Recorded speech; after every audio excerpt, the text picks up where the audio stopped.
പ്രിയപ്പെട്ട കൂട്ടുകാരെ, 5ാം ക്ലാസ്സിലെ ചില പ്രവർത്തനങ്ങളുമായിട്ടാണ് ഇന്ന് ലിജി ടീച്ചർ വന്നിരിക്കുന്നത്. ഗണിതം മധുരം ചാനലിലേക്ക് ഏവർക്കും സ്വാഗതം. ഇവിടെ കുറച്ച് ഡിജിറ്റ്സ് എഴുതിയിട്ടുണ്ട്. 1 മുതൽ 9 വരെയുള്ള അക്കങ്ങൾ. ഡിജിറ്റ്സ് എന്ന് പറഞ്ഞാല് അക്കങ്ങൾ. ഏറ്റവും വലിയ അക്കം ഏതാ? 9. ഈ അക്കങ്ങൾ ഉപയോഗിച്ച് നമ്മുടെ പേര് എഴുതി കഴിഞ്ഞാൽ കിട്ടുന്ന സംഖ്യ ഏതാണ്? അത് എങ്ങനെയാണ് വായിക്കുക? അതിന്റെ പ്ലേസ് വാല്യൂ എങ്ങനെ? എക്സ്പാൻഡഡ് ഫോം എങ്ങനെ എഴുതും? കഴിഞ്ഞ ദിവസം ഒരു കൊച്ചു ചോദിച്ചു, ടീച്ചറെ 12 വരെയുള്ള സംഖ്യകളല്ലേ ഇതിന്റെ മുമ്പുള്ള വീഡിയോയിൽ ചെയ്തിട്ടുള്ളൂ, എന്റെ പേരിന് 14 അക്കങ്ങളുണ്ട്, അപ്പൊ ഞാൻ എങ്ങനെയാ വായിക്കാം? ഇത് ക്ലാസ്സിലെ പ്രവർത്തനങ്ങൾ കൊടുത്തപ്പോൾ ധാരാളം കുട്ടികൾക്ക് വളരെ പ്രയാസങ്ങൾ നേരിടുന്നു കൊണ്ടാണ് ഇങ്ങനെ ഒരു വീഡിയോ ചെയ്യാമെന്ന് വിചാരിച്ചത്. ഓക്കെ, ടീച്ചറിന്റെ പേരിന്റെ അക്കങ്ങൾ തന്നെ എടുത്ത് ആദ്യം നമുക്കൊന്ന് പരിചയപ്പെടാം. അതിനുശേഷം വലിയ ഒരക്കം കൂടെ പരിചയപ്പെട്ട് കഴിഞ്ഞാൽ നിങ്ങൾക്ക് ഏത് കിട്ടിയാലും എഴുതാൻ സാധിക്കും. ഓക്കെ, നമുക്കൊന്ന് നോക്കല്ലേ. ടീച്ചറിന്റെ പേര് ലിജിമോൾ CV. ഇത് പറഞ്ഞപ്പോ ഒരു കാര്യം ടീച്ചറുടെ മനസ്സിലേക്ക് പെട്ടെന്ന് ഓർമ്മ വന്നു. എന്താണെന്നോ, സാധാരണഗതിയിൽ പേര് ചോദിക്കുമ്പോൾ ആരും ഫുൾ നെയിം പറയില്ല. ഫാത്തിമ ഷെറിൻ എന്നാണെങ്കിൽ ഷെറിൻ എന്ന് പറയും. അത് ഇങ്ങനെ ഒരു അനുഭവം ഉള്ളപ്പോ ഒരു ദിവസം ടീച്ചർ ഒരു കൊച്ചു കുട്ടീനോട് പറഞ്ഞു, മോളെ, മോളുടെ പേരെന്താ എന്ന് ചോദിച്ചു. അപ്പൊ ആ കുട്ടി പേര് ഫുള്ള് ഫാത്തിമ റൂസ KT എന്ന് പറഞ്ഞു. എന്നെ അത്ഭുതപ്പെടുത്തി. അതിനുശേഷം ടീച്ചർക്കും പേര് ചോദിച്ചു കഴിഞ്ഞാൽ ഫുൾ നെയിമേ ടീച്ചറും പറയാറുള്ളൂ. അതേപോലെ നിങ്ങളുടെ ഫുൾ നെയിം എടുത്തിട്ട് വേണം, പേര് ഫുള്ളായിട്ട് വേണം, ഇനിഷ്യൽ ഉൾപ്പെടെ എടുത്തിട്ട് നിങ്ങൾ ചെയ്യാൻ ശ്രമിക്കുക. ഓക്കെ, എന്റെ പേര് ലിജിമോൾ CV. ഇനി എന്റെ പേരിന്റെ അക്ഷരം സൂചിപ്പിക്കുന്ന അക്കമാണ് ആദ്യം എഴുതേണ്ടത്. നോക്കാം. L. ഈ L എന്ന് പറയുന്നത് 3 എന്ന അക്കത്തെയാണ് സൂചിപ്പിക്കുന്നത്. അപ്പൊ ടീച്ചർ ഇവിടെ എഴുതി വെക്കും 3. അടുത്തത് I നോക്കൂ. I എത്രയാ വരുന്നത്? 9. അപ്പൊ ഇവിടെ എഴുതി വെച്ചു 9. അടുത്ത G നോക്കൂ. 7. അപ്പൊ ഇവിടെ 7 എഴുതി. അടുത്തതും I ആണ്. നമ്മളിപ്പോ എഴുതിയുള്ളൂ 9 തന്നെയാണ് വരുന്നത്. അടുത്തത് M ആണ്. M വരുന്ന കോളം എടുക്കുക. അതിന്റെ മുകളിൽ എഴുതിയിരിക്കുന്ന അക്കം നോക്കുക. ആ അക്കം ഇവിടെ എഴുതി വെച്ചു. അടുത്തത് O വരുന്നത് നോക്കൂ, 6ന്റെ കോളത്തിലാണ്. അപ്പോൾ Oയെ സൂചിപ്പിക്കുന്ന അക്കം 6. അടുത്തത് L നമ്മൾ ആദ്യം കണ്ടു 3. ഈ എത്രയാണ്? 5. ചിലതൊക്കെ നിങ്ങൾക്ക് അറിയായിരിക്കും. ഈ 5. അടുത്തത് C എത്രയാ വരുന്നത്? C 3 ആണ് വരുന്നത്. ഇനി V വരുന്ന കോളം നോക്കൂ, 4. ഇപ്പൊ നമുക്ക് അക്കങ്ങൾ കിട്ടി. ഇതിൽ എത്ര അക്കം ഉണ്ടെന്ന് നോക്കൂ. 1, 2, 3, 4, 5, 6, 7, 8, 9, 10. ഈ 10 അക്കം വരുന്ന സംഖ്യ എങ്ങനെയാ വായിക്കുന്നതെന്ന് ഓർമ്മയുണ്ടോ? 100 കോടി ചേർത്തിട്ടാണ് വായിക്കുക. 10 അക്കം വരുമ്പം 100 കോടിയാണ് വരിക. അപ്പൊ എത്ര പൂജ്യം ഉണ്ടാവും? 9 പൂജ്യം. ഇനി വായിക്കാൻ നമുക്കിത് കോമയിടാം. നോക്കൂ, ഒറ്റ 10 100, വൺസ് ടെൻസ് ഹൺഡ്രഡ്സ് അല്ലേ? ഇനിയോ 1000 10,000, 1000 10,000. അടുത്തതോ ലാക്ക് 10 lakh. ഇതേപോലെ ഗ്രൂപ്പ് തിരിച്ചു. ബാക്കി ഇവിടെ ഉള്ളത് കോടികളെയാണ് സൂചിപ്പിക്കുന്നത്. അപ്പൊ എത്ര കോടി നോക്കൂ? ഒറ്റ 10 100. അപ്പൊ ഇതെങ്ങനെ വായിക്കാം? 397 കോടി 94 ലക്ഷത്തി 63,534. 397 crores 94 lakhs 63,534. ഇതേപോലെ നിങ്ങളും എഴുതണം. ഇനി ഇതിന്റെ പ്ലേസ് വാല്യൂ എത്രയാ വരിക? സ്ഥാനത്തെ സൂചിപ്പിക്കുന്ന സംഖ്യ. 4 എന്ന് പറയുന്നത് ഒറ്റ വൺസ് അല്ലെ? 3 എന്ന് പറയുന്നതോ 10. 100, 100ന്റെ സ്ഥാനത്ത് 5 ആണ് വരുന്നത്. ഇങ്ങനെ അതിന്റെ പ്ലേസ് വാല്യൂ എഴുതണം. പിന്നെ എക്സ്പാൻഡഡ് ഫോം എഴുതണം. അത് കാണിച്ചു തരാം. ഇപ്പോൾ നിങ്ങൾക്ക് ഈ ഒരു പ്രവർത്തനം എഴുതേണ്ട വിധം മനസ്സിലായില്ലേ? അടുത്തത് ഇതെങ്ങനെ എഴുതാം, വായിക്കാം ഒന്നും കൂടെ പരിചയപ്പെടുത്തി തരാം. ഈ രീതിയില് നിങ്ങളുടെ വീട്ടിലുള്ള മുഴുവൻ അംഗങ്ങളുടെയും പേരെഴുതുക. പേരെഴുതിയതിനു ശേഷം അടുത്ത കോളത്തിൽ ആ സംഖ്യ എഴുതുക. അടുത്ത കോളത്തിൽ വായിക്കുന്ന വിധം. ഇംഗ്ലീഷ് മീഡിയത്തിലെ കുട്ടികൾ ഇംഗ്ലീഷ് എഴുതുക, മലയാളം മീഡിയത്തിലെ കുട്ടികൾ മലയാളത്തിൽ എഴുതുക. നിങ്ങൾക്ക് മനസ്സിലായില്ലേ? നമുക്കൊന്ന് നോക്കാം. പറഞ്ഞത് ടീച്ചർ ഒന്നും കൂടെ എഴുതി വെച്ചിട്ടുണ്ട്. എന്റെ ടീച്ചറിന്റെ പേരിന്റെയാണ് എഴുതിയത്. ഇതേപോലെയാണ് നിങ്ങൾ എഴുതേണ്ടത്. മനസ്സിലായില്ലേ? 394,64,534 397 crore 94,63,534. ഇപ്പോൾ നിങ്ങൾക്ക് ഇപ്പൊ പറഞ്ഞ കാര്യമാണ് ഇവിടെ ചെയ്തു വെച്ചത്. നിങ്ങൾക്ക് മനസ്സിലായിട്ടുണ്ടാവും. ഇനി ഇതിനേക്കാൾ വലിയ ഒരു സംഖ്യ വന്നാൽ എങ്ങനെ ചെയ്യാം? അടുത്തത് നമുക്ക് നോക്കാം. ടീച്ചർ എഴുതിയിട്ടുണ്ട് നിരഞ്ജന വിനയ്. കുറച്ച് കൂട്ടുകാര് ചിരിക്കുന്നുണ്ട്. ടീച്ചർക്ക് മനസ്സിലായി. ഹൗ എന്റെ പേര് വന്നു എന്നായിരിക്കും നിങ്ങൾ പറയുന്നത് അല്ലെ? വിനയ് എന്നുള്ള പേരുണ്ടെങ്കിൽ ആ കുട്ടികൾക്ക് എളുപ്പമാണ്. നിരഞ്ജന എന്നുള്ള പേരുണ്ടെങ്കിൽ അതേപോലെ ഇതിൽ എത്ര അക്കമുണ്ട് നോക്കൂ. 1 2 3 4 5 6 7 8 9 10 11 12 13 14 അക്കമുണ്ട്. അപ്പോ ഇതെങ്ങനെയാണ് വായിക്കുന്നത്? നമുക്കിത് നോക്കല്ലേ. ഈ അക്ഷരങ്ങൾക്കനുസരിച്ച് ഇതെങ്ങനെ എഴുതാൻ നോക്കാം. ഇവിടെ നോക്കൂ, ഇവിടെ വെച്ചിട്ടുണ്ട്. അപ്പൊ നിരഞ്ജന എന്നിന് ഏതാണ് വരിക? നോക്കൂ, എന്നിനപ്പൊ എത്ര വരും? 5 വരും. ഇതിന്റെ മുകളിൽ 5 ആണ് അല്ലെ? ഐക്ക് എത്രയാണ് വരിക? 9. 6നോ? അതും 9. ഈ കാർഡ് വെച്ചിട്ട് ഓരോന്നും എഴുതി. അവസാനം വൈ ആണ്. വൈക്ക് ഏതാണ് വരിക? വൈ വരുന്ന കോളം മുകളിൽ നോക്കുക. അങ്ങനെ നമ്മളെല്ലാം എഴുതി കഴിഞ്ഞതിന് ശേഷം ആ അക്കങ്ങൾ ഒന്നുകൂടെ താഴേക്ക് എടുത്ത് എഴുതി. ഇനി എന്ത് ചെയ്യണം? അതിന് കോമ ഇടുക. കോമ ഇട്ടിട്ട് നമുക്കൊന്ന് നോക്കാം. ഇവിടെ 1s 10s 100 അല്ലെ? 100 ആയിട്ട് ഒറ്റ 10 100 വരുമ്പോ കോമ ഇട്ടു. പിന്നെ 2 വീതം ഗ്രൂപ്പ് ആക്കി. അത് കഴിഞ്ഞ് നോക്കൂ, ഇവിടെ ലക്ഷം നോക്കാം. ഒറ്റ 10 100 1000 10000 ലക്ഷം 10 ലക്ഷമായി. ഇനി ബാക്കി കോടികളാണ്. ഈ കോടികളാണ് ഇത്രയും വരിക. ഈ കോടികളെ നമ്മൾ വീണ്ടും ഗ്രൂപ്പ് ആക്കുക. അപ്പൊ ഇവിടെ നോക്കൂ, ഒറ്റ 10 100 1000 10000 ലക്ഷം 10 ലക്ഷം. അത്രയും കോടികളാണ്. അപ്പൊ എങ്ങനെ വായിക്കാം നോക്കൂ. 59,91,511 കോടി 51,49,517. ടീച്ചർ ഇവിടെ എഴുതി വെച്ചിട്ടുണ്ട്. ഇനി ഇത് ഇംഗ്ലീഷിൽ എങ്ങനെയാ വായിക്കുക? ഇവിടെ നോക്കൂ, 59,91,511 crore 51,49,517. ടീച്ചർ ഇവിടെ എഴുതി വെച്ചിട്ടുണ്ട്. ഇതേപോലെയാണ് നിങ്ങൾ എഴുതേണ്ടത്. കൂട്ടുകാർക്ക് മനസ്സിലായില്ലേ? വലിയ അക്കം വന്നാൽ എങ്ങനെയാണ് എഴുതേണ്ടത് എന്ന് ഇപ്പോൾ നിങ്ങൾക്ക് മനസ്സിലായിട്ടുണ്ടാവും. ഈ പ്രയാസങ്ങള് പരിഹരിക്കുന്നതിന് വേണ്ടിയിട്ടാണ് ഇത് ചെയ്തത്. ഓക്കെ, ഇപ്പോൾ നമ്മൾ പേരിന്റെ അക്ഷരം ഉപയോഗിച്ച് അക്കങ്ങൾ എഴുതി സംഖ്യ ഉണ്ടാക്കിയില്ലേ? ആ സംഖ്യയുടെ പ്ലേസ് വാല്യൂ, സ്ഥാനവിലേതനം ഇവിടെ ടീച്ചർ എഴുതിയിട്ടുണ്ട്. നമുക്കൊന്ന് നോക്കാം. 394,64,63,534.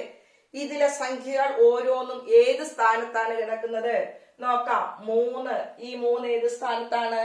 100 കോടി 100 കോടി 100 crore. ഇനി അടുത്ത നോക്കൂ, 9 ഏത് സ്ഥാനത്താണ്? 10 കോടി 10 crore. അടുത്ത 7 7 കോടി crore. അടുത്തത് 9 ഏതാണ്? 10 ലക്ഷം 10 lakhs. ഇതേപോലെ ഇപ്പൊ കൂട്ടുകാർക്ക് മനസ്സിലായിട്ടുണ്ടാവും. ഇതേപോലെ നിങ്ങൾ എഴുതിയ സംഖ്യയുടെ പ്ലേസ് വാല്യൂ എഴുതുക. കൂടാതെ അതിന്റെ എക്സ്പാൻഡഡ് ഫോം, അതായത് ഇത് 3 ഏത് സ്ഥാനത്താണ് കിടക്കുന്നത്? 100 കോടിയുടെ സ്ഥാനത്താണ് കിടക്കുന്നത് അല്ലെ. അപ്പൊ നമ്മള് എവിടെ എഴുതുന്ന സമയത്ത് 3 എഴുതുമ്പോൾ നിങ്ങൾ ആദ്യം 3 എഴുതുമ്പോൾ 3 എഴുതിക്കൊണ്ട് ഒറ്റ, 10, 100, 1000, 10,000, ലക്ഷം, 10 ലക്ഷം, കോടി, 10 കോടി, 100 കോടി ഈ രീതിയിൽ എഴുതുമ്പോൾ നിങ്ങൾക്ക് തെറ്റില്ല. മറ്റേ നമ്മൾ ഇത്രയും വലിയൊരു സംഖ്യ ആകുമ്പോൾ തെറ്റുപറ്റും. ഇനി നോക്കൂ, 3 100 കോടിയുടെ സ്ഥാനത്താണ്. അപ്പൊ ഇത് വായിക്കുന്നത് 300 കോടി. അടുത്ത നോക്കൂ, ഈ 9 കിടക്കുന്നത് 10 കോടിയുടെ സ്ഥാനത്താണ്. അപ്പൊ ഇവിടെ നമ്മൾ എഴുതി കഴിഞ്ഞ ഈ സംഖ്യ എങ്ങനെ വായിക്കും? 90 കോടി. അടുത്തത് 7 കോടിയുടെ സ്ഥാനത്താണ്, അതുകൊണ്ട് ഈ സംഖ്യ 7 കോടി. ഇനി ഇവിടെ നോക്കൂ, ഈ 9ന്റെ സ്ഥാനം വില എത്രയാണ്? 9 വരുന്നത് 10 ലക്ഷത്താണ്. അപ്പൊ എത്രയാണ്? 90 ലക്ഷം. ഈ രീതിയിൽ നിങ്ങൾ പറഞ്ഞുകൊണ്ട് എഴുതുക. ഇങ്ങനെ എഴുതുമ്പോ നിങ്ങൾക്ക് വ്യക്തമായി ഏതൊരു സംഖ്യ കിട്ടിയാലും അത് അക്കത്തിലേക്ക് എഴുതാനും അക്ഷരത്തിൽ എഴുതാനും ഒരു പ്രയാസവും വരില്ല. എല്ലാ കൂട്ടുകാർക്കും ഈ ഒരു പ്രവർത്തനം മനസ്സിലായിട്ടുണ്ടാകുമെന്ന് കരുതുന്നു. ഇതുപോലെ നിങ്ങളുടെ വീട്ടിലെ എത്ര മെമ്പേഴ്സ് ഉണ്ടോ അത്രയും നിങ്ങൾ എഴുതാൻ ശ്രമിക്കുക. എന്തായാലും ഒരു 3 or 4 ഒക്കെ മിക്കവാറും പേർക്ക് എഴുതാനുണ്ടാവും. അപ്പൊ ആ രീതിയിൽ നിങ്ങളൊന്ന് എഴുതി നിങ്ങളുടെ വീട്ടുകാരെ, ബാപ്പയെയും ഉമ്മയെയും അച്ഛനെയും അമ്മയൊക്കെ ഉറക്കെ വായിച്ച് കേൾപ്പിക്കുക. അടുത്തത് നമുക്ക് അരവിന്ദ് ഗുപ്ത കാർഡ് ഉപയോഗിച്ചിട്ടുള്ള പഠനമാണ്. നമുക്ക് എങ്ങനെയാണ് അരവിന്ദ് ഗുപ്ത ഉണ്ടാക്കുന്നതെന്ന് ടീച്ചർ പറഞ്ഞുതരാം. ആദ്യം നമുക്കിതൊന്ന് പരിചയപ്പെടാം. ഇവിടെ നോക്കൂ, ടീച്ചർ ഒരു സംഖ്യ കാണിച്ചിട്ടുണ്ട്. ഇതെന്താണ്? 8231 അല്ലെ. ഇതില് 8 ഏതിന്റെ സ്ഥാനത്താണ് കിടക്കുന്നത്? ഇതറിയാൻ വേണ്ടി ഇതിങ്ങനെ എടുത്തു നോക്കാം. 8 ഏതിന്റെ സ്ഥാനത്താണ്? 1000ത്തിന്റെ സ്ഥാനത്താണ്. 1000ൽ എത്ര പൂജ്യം ഉണ്ട്? 3 പൂജ്യം. അപ്പൊ ഈ 3 പൂജ്യം ഇവിടെ ഉണ്ട്. അപ്പൊ 8 ഏതിന്റെ സ്ഥാനത്താണ്? 1000. അപ്പൊ എത്രയായത്? 8000, 8000 അല്ലെ. ഇനി അടുത്ത നോക്കൂ, ഈ 2 ഏത് സ്ഥാനത്താണെന്ന് അറിയാൻ ഈ 2ന്റെ സ്ട്രിപ്പ് ഇങ്ങോട്ട് എടുക്കുക. എടുക്കുമ്പോൾ 2 പൂജ്യം ഉണ്ടല്ലോ ഇവിടെ. അപ്പൊ 2 പൂജ്യമുള്ള സംഖ്യ ഏതാ? 100 അല്ലെ. അപ്പൊ 2 100ന്റെ സ്ഥാനത്ത് എങ്ങനെയാ വായിക്കുക? 200. നിങ്ങൾക്കറിയാം. അടുത്തത് 3 ഏതിന്റെ സ്ഥാനത്താണെന്ന് അറിയാൻ ഇങ്ങോട്ട് മാറ്റി. ഇവിടെ 3 10ആണ്, ഇവിടെ ഒരു 1ആണ്. ഈ സംഖ്യയില് 8231 ഒന്നുകളുണ്ട്. ഇനി നമുക്ക് പറയാം 823 10കളും ഒരു 1ഉം. അപ്പൊ 8230 കൂട്ടണം 1, 8231. ഇത് കണ്ടു കഴിഞ്ഞാൽ നിങ്ങൾക്ക് ഏതും എഴുതാം. അടുത്ത നോക്കൂ, ഇതിൽ എത്ര 100കളുണ്ട്? 2 പൂജ്യം മറച്ചു വെച്ച് കഴിഞ്ഞാൽ അപ്പൊ എത്ര 100കളാണ് വരിക? 82 100. ഈ 82 100ന്റെ കൂടെ ഈ 30 10കളും ഒരു 1ഉം ചേർത്ത് കഴിഞ്ഞാൽ നമുക്കൊരു രീതി കിട്ടി. 8231 കിട്ടി. ഇനി അതല്ലാതെ നമുക്ക് എഴുതാം. എങ്ങനെ എഴുതാം? 82 100കളും 31 1കളും. ഇപ്പൊ ഈ രീതിയിൽ എഴുതാൻ നിങ്ങൾക്ക് മനസ്സിലായില്ലേ? ഇനി എങ്ങനെയാണ് ഒരു അരവിന്ദ് ഗുപ്ത കാർഡ് ഉണ്ടാക്കുക? വളരെ എളുപ്പത്തിൽ ചെയ്യാം. ടീച്ചർ അത് പറഞ്ഞുതരാം. അരവിന്ദ് ഗുപ്ത കാർഡ് ഉണ്ടാക്കാൻ എളുപ്പ വഴി ടീച്ചർ പറഞ്ഞുതരാം. A4 പേപ്പർ അല്ലെങ്കിൽ ചാർട്ട് പേപ്പർ എടുക്കുക. A4 പേപ്പർ കട്ടി കുറവായിരിക്കും കേട്ടോ. ചാർട്ട് പേപ്പർ എടുത്തോളൂ. അപ്പൊ നിങ്ങൾക്ക് വലിയ പ്രശ്നം ഉണ്ടാവില്ല. ചാർട്ട് പേപ്പർ എടുക്കുക. ഇതേപോലെ ടീച്ചർ ഇവിടെ എടുത്തിട്ടുണ്ട് ഒരു പീസ്. ഇതേപോലെ എടുക്കുക. എന്നിട്ട് നിങ്ങളുടെ സ്കെയിൽ എടുക്കുക. ഈ സ്കെയിൽ ഇങ്ങനെ വെക്കുക. കറക്റ്റ് വെച്ചതിന് ശേഷം നിങ്ങൾ എന്ത് ചെയ്യാ? ഇവിടെ വരയ്ക്കുക. വീണ്ടും അത് എടുത്തിട്ട് നിങ്ങൾ വരയ്ക്കുക. ടീച്ചറെ വെച്ചത് നിങ്ങൾക്ക് കാണിച്ചു തരാം. ഇവിടെ നോക്കൂ, ഇവിടെ ശ്രദ്ധിച്ചു നോക്കി അറിയാം. എല്ലാം ഈ ഒരു സ്കെയിലിന്റെ വീതിയിലാണ് ടീച്ചർ വെച്ചത്. കണ്ടോ?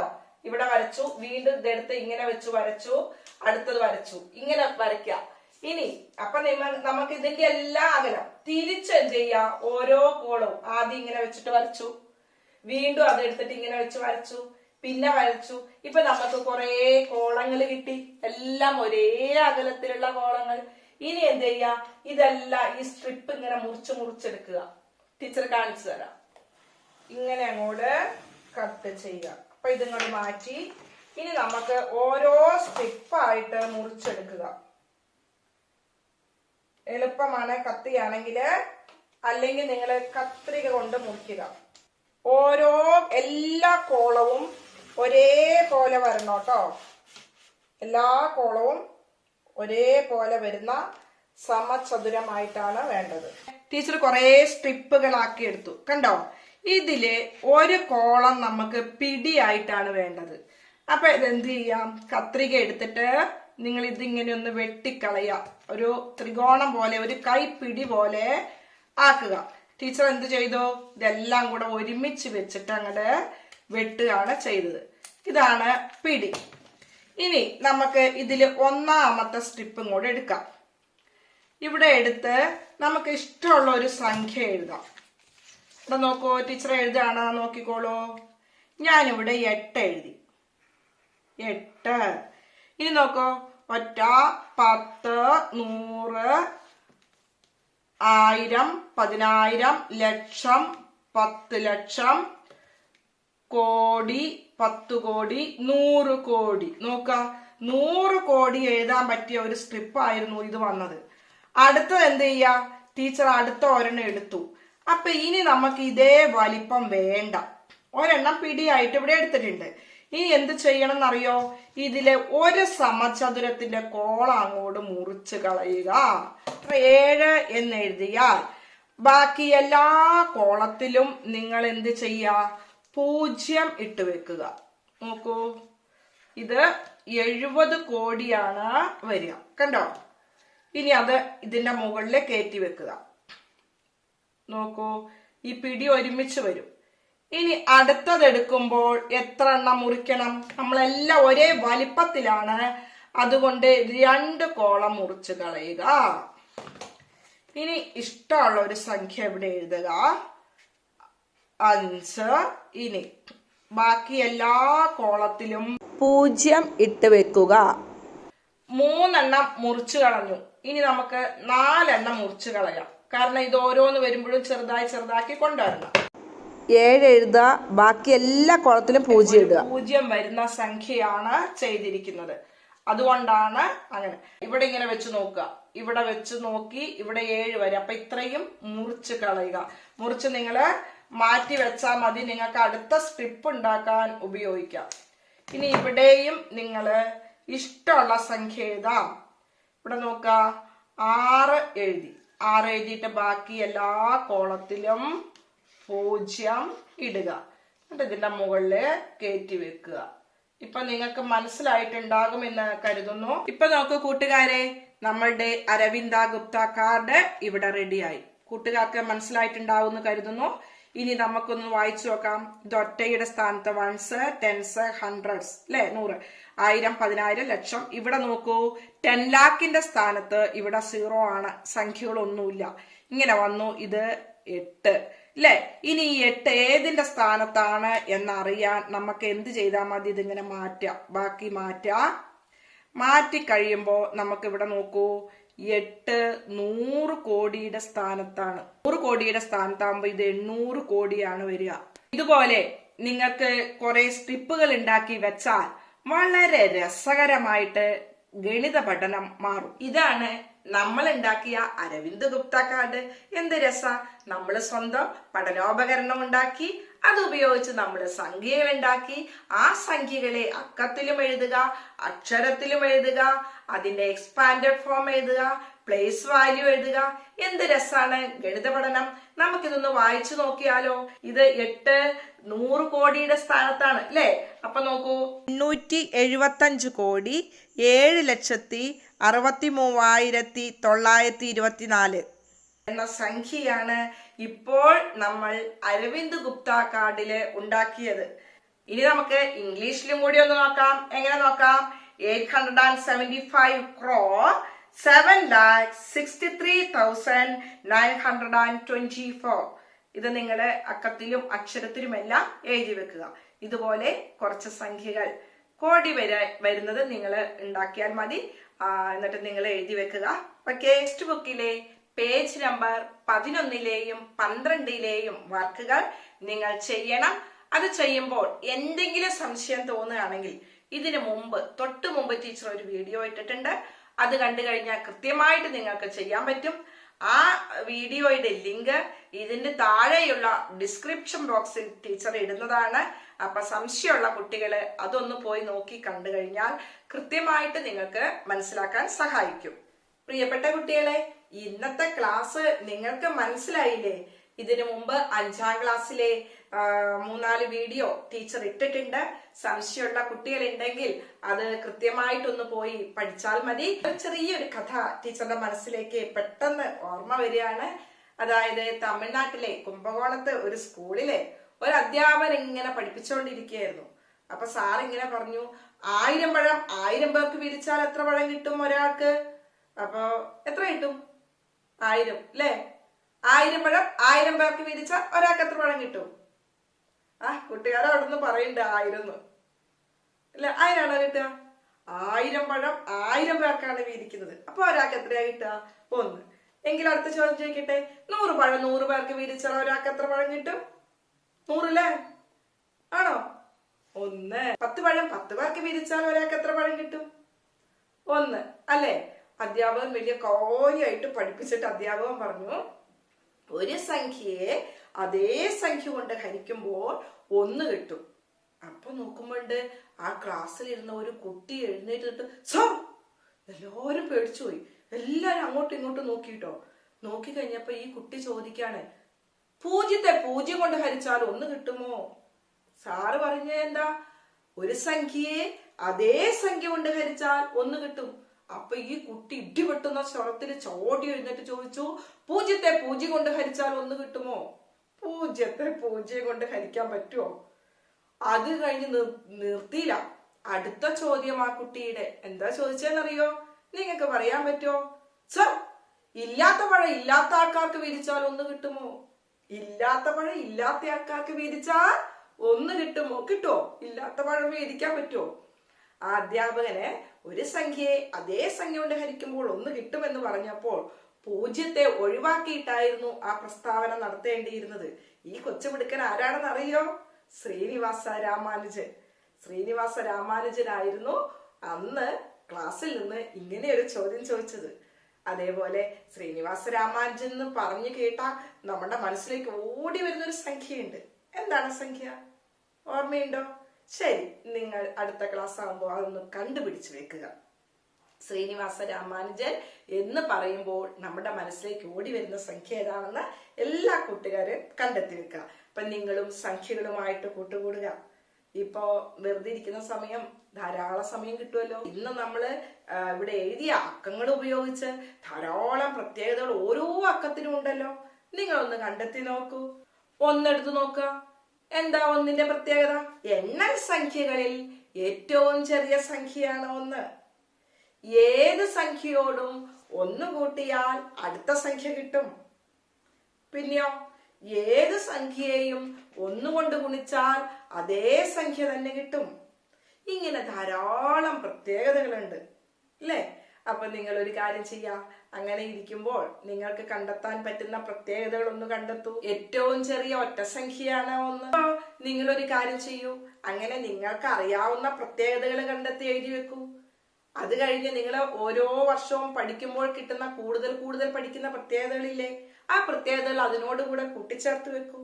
ഈ രീതിയിൽ ഗണിത പഠനം മുന്നോട്ട് പോയാൽ വളരെ രസകരമായി നമുക്ക് അനുഭവപ്പെടും. അപ്പോൾ കൊച്ചുകൂട്ടുകാരെ, ഇതുമായി ബന്ധപ്പെട്ട പ്രവർത്തനങ്ങൾ എല്ലാവരും ചെയ്യുക. നിങ്ങളുടെ പോർട്ട്ഫോളിയോയിലേക്ക് ശേഖരിക്കുക. ഇന്നത്തെ പ്രവർത്തനങ്ങളെല്ലാം നിങ്ങൾക്ക് ഇഷ്ടമായി എന്ന് കരുതുന്നു. ഇഷ്ടപ്പെട്ടു കഴിഞ്ഞാൽ നിങ്ങൾ സബ്സ്ക്രൈബ് ചെയ്യാനും ലൈക്ക് ചെയ്യാനും അതേപോലെ എന്തെങ്കിലും നിങ്ങൾക്ക് സംശയങ്ങൾ ഉണ്ടെങ്കിൽ കമന്റ് ബോക്സിൽ ഇടാനും മറക്കരുത്. നിങ്ങളുടെ കൂട്ടുകാർക്ക് നിങ്ങൾ ഷെയർ ചെയ്ത് കൊടുക്കുക. ഗണിതം മധുരം എന്ന ചാനലിലൂടെ ധാരാളം കുസൃതി കണക്കുകളും ട്രിക്കുകളും എല്ലാം നിങ്ങൾക്ക് കിട്ടും. അടുത്ത കൊല്ലവും നിങ്ങൾക്ക് തുടർന്ന് മുകളിലോട്ടുള്ള ക്ലാസ്സുകളിലെല്ലാം നിങ്ങൾക്ക് ഉപകാരപ്രദമാകുന്ന ധാരാളം കാര്യങ്ങൾ ഈ ഗണിത മധുരം എന്ന ചാനലിലൂടെ നിങ്ങൾക്ക് ലഭിക്കും. അപ്പൊ ഇനിയും സംഖ്യാലോകം എന്ന പാഠഭാഗത്തിലെ ചില പ്രവർത്തനങ്ങളുമായി നമുക്ക് തമ്മിൽ കണ്ടുമുട്ടാം. അതുവരെ ബൈ.